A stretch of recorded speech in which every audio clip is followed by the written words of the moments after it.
鐵達尼號沉沒咗超過180年，喺3800米嘅海底，除咗我哋喺電影睇到阿 Rose 戴嗰條海洋之心嘅寶石頸鏈之外，竟然仲有保存完好嘅香檳。最黐線嘅係，有人撈翻上嚟飲，仲話好飲到飛天。究竟係因為支酒太正，定係歷史味太濃？今日同大家揭曉深海香檳嘅秘密。點解啲香檳沉喺海底100年都唔壞？其實深海底部係全世界最完美嘅儲存酒窖。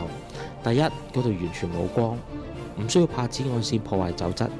第二，水溫長年維持喺攝氏4度左右，極度恒溫。最重要係咩？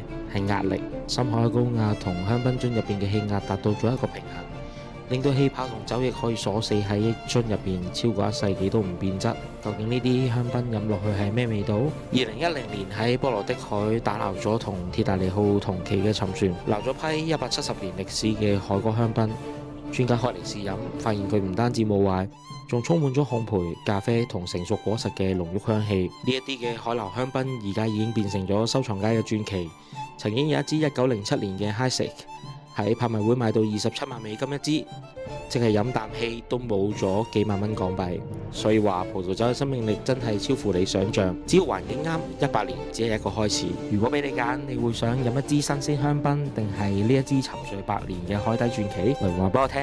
想知道更加多葡萄酒奇聞，記得 follow 我哋嘅 Why So Funny。Cheers！